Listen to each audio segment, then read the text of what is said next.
kali ini kita akan mempelajari kisah teladan Luqman. Kisah teladan Luqman juga manfaatnya adalah bisa kita teladani juga sikap-sikapnya, sikap baiknya untuk dipraktekkan dan diamalkan pada kehidupan sehari-hari. Nah, kemudian pada kisah teladan Luqman ini dua pembelajarannya kita mempercayai kebenaran, sikap rendah hati dan juga dapat mengetahui dan menganalisa kisah teladan Luqman ini. Oke, sebelum masuk ke materi silakan siap-siap terlebih dahulu dan lain sebagainya. Buku dan pensil ataupun pulpen.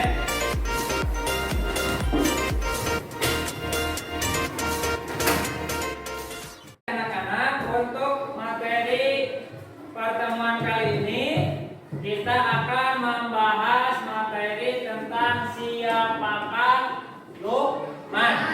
Nah, mari kita bahas bersama-sama siapa itu Luqman.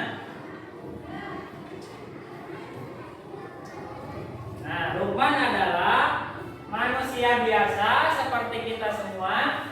Dia itu bukan seorang nabi, ya. Di urutan 25 nabi dan rasul yang wajib kita ketahui tidak ada nama Luqman, tidak ada nabi yang bernama Luqman.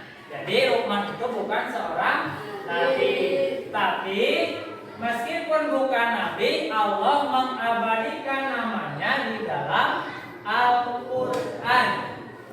Pernah membaca surat yang namanya surat Luqman? Pernah ya? Ketika kita tadarus membuka Al-Qur'an ada surat namanya surat Luqman.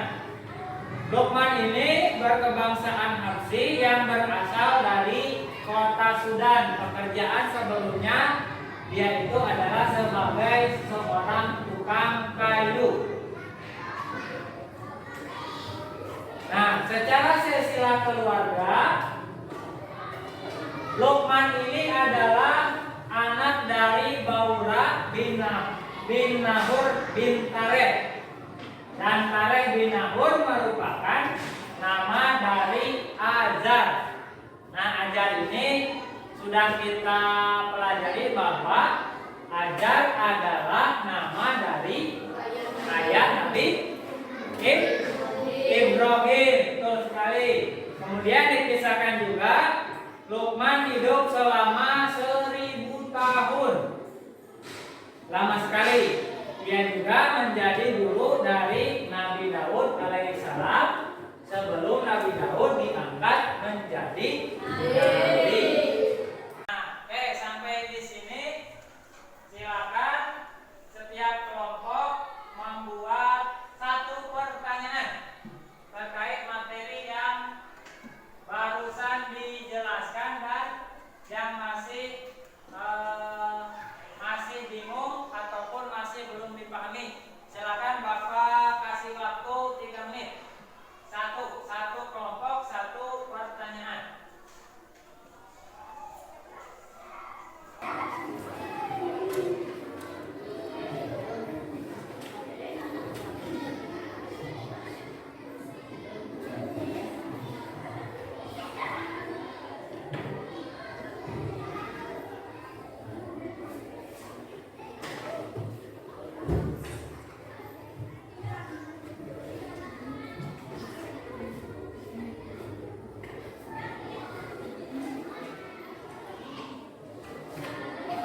Sudah membuat pertanyaan semuanya? Oke, silakan dibacakan dari kelompok 1 sambil berdiri.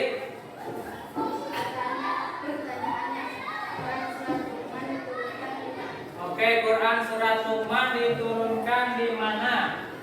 Kelompok 2, nanti kita bahas dan cari jawabannya ya.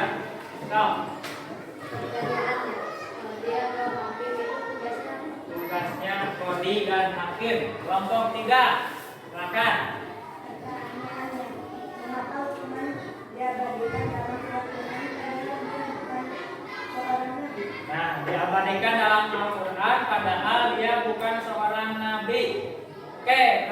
kelompok 4. Ajar siapanya Luqman. Oke, mari kita mudah-mudahan ada di dalam materi yang ada di slide. Kalau tidak ada, kita diskusikan. Oke, dilanjut dulu. Yang pertama, kisah awalnya Luqman itu hanyalah seorang hamba sahaya. Tahu hamba sahaya? Hamba sahaya itu sering disebut juga budak, tapi kalau zaman sekarang budak itu sudah tidak ada karena Islam sudah menghilangkan sistem perbudakan. Nah, namun karena budi baiknya majikan Luqman itu memerdekakannya.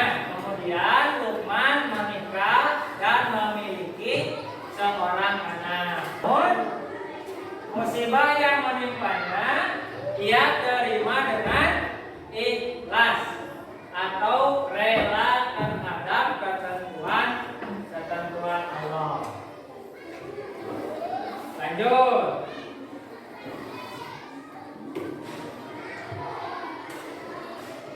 Nah, karena kesalehan dan budi baiknya, Luqman menjadi manusia pilihan Allah yang mendapatkan hikmah.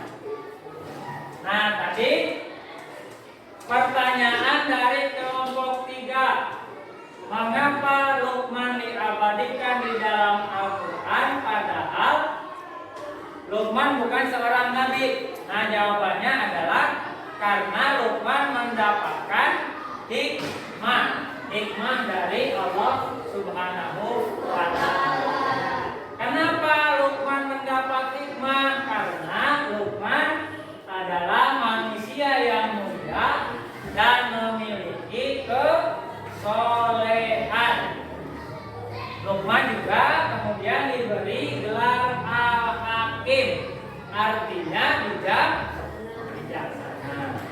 Nah, kemudian Luqman juga diangkat menjadi qadhi atau hakim. Nah, tadi ada pertanyaan dari kelompok 2, tugasnya apa? Tugasnya hakim adalah untuk memutuskan persoalan perkara ataupun menengahi orang yang sedang berselisih. Itu adalah tugasnya hakim. Kemudian karena luas pengetahuannya, Luqman itu juga memiliki beberapa murid. Salah satunya adalah Nabi Daud alaihissalam. Jadi Nabi saja berguru kepada Luqman.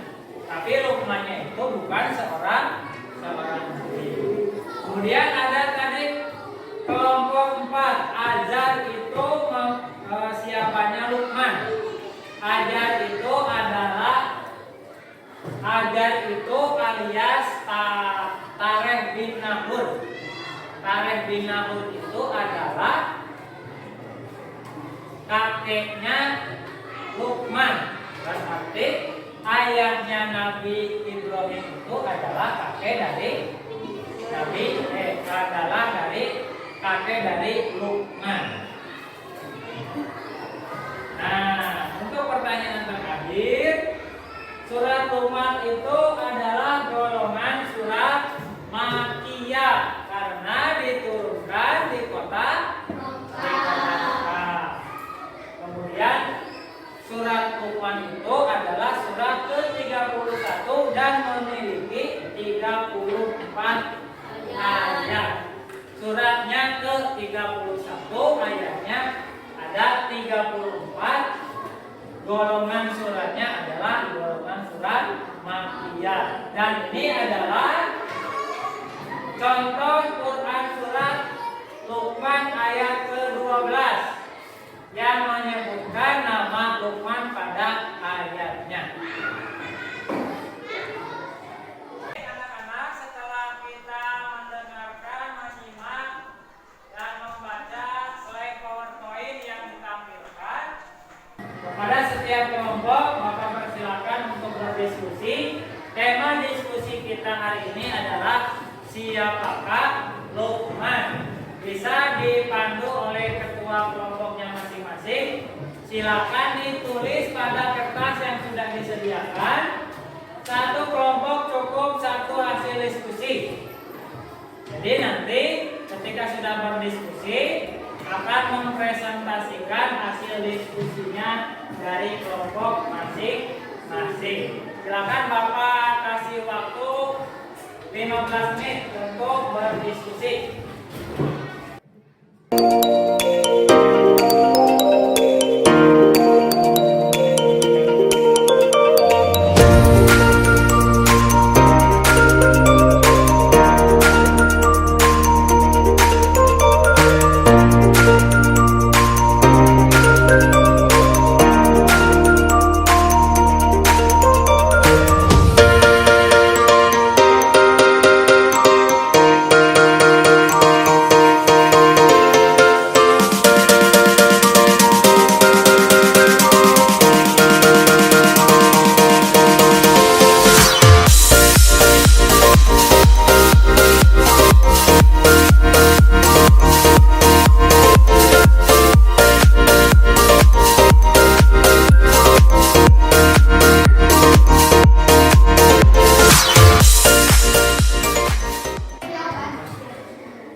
Sambil berdiri sambil membacakan hasil diskusi.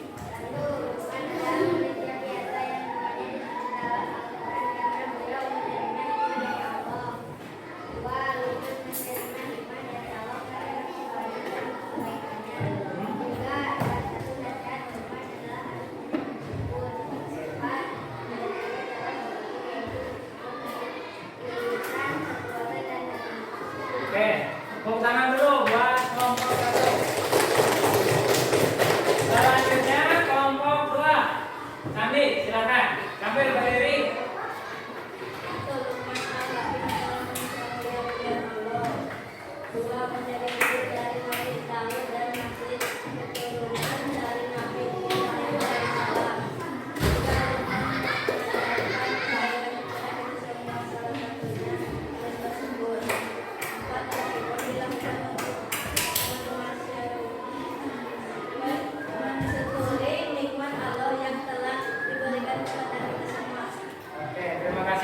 Tepuk tangan dulu. Yang ketiga silakan. Ini.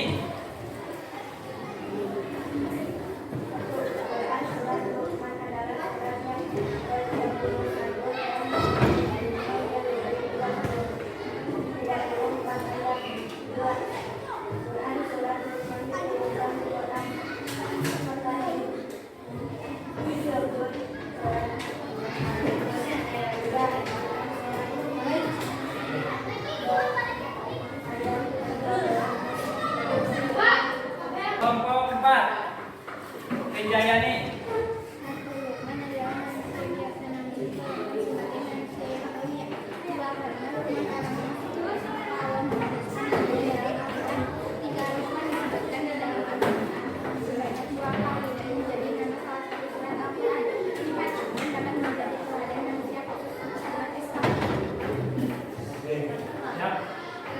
Oke, tepuk tangan untuk kita semua.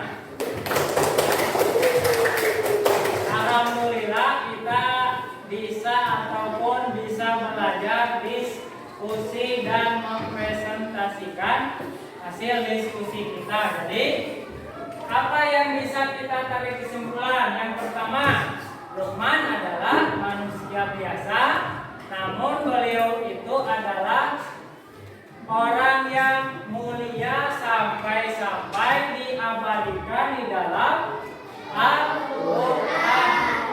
Padahal bukan seorang nabi, tapi beliau diabadikan oleh Allah di dalam Al-Quran namanya.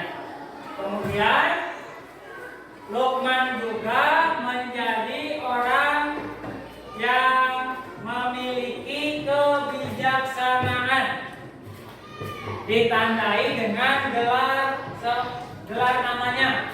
Apa gelarnya? Al-Hakim. Luqman. Jadi Luqman itu sering disebut ataupun sering dikenal dengan nama Luqman Al-Hakim. Kemudian apalagi? Quran surat Luqman itu adalah urutan ke-31 di dalam Al-Quran dan memiliki 34 ayat diturunkan di kota Mekah. Kemudian juga Luqman di dalam Al-Quran namanya disebutkan sebanyak 2 kali di dalam surat ayat ke-12 dan ayat ke-13. Kita sudah membahas materi yang pertama tentang siapakah Luqman. Kalian juga sudah belajar berdiskusi dan membuat pertanyaan sebagai bentuk dari berpikir kritis.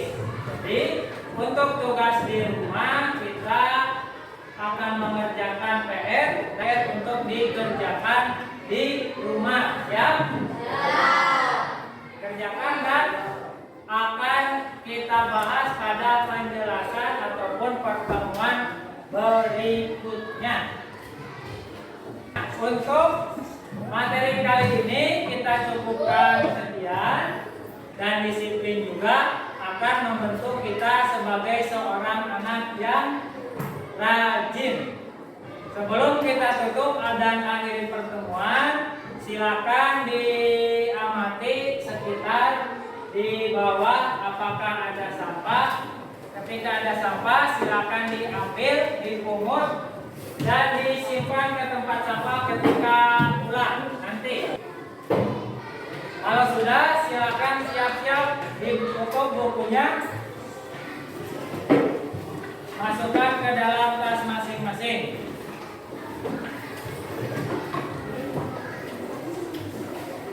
Kita tutup pembelajaran kali ini dengan membaca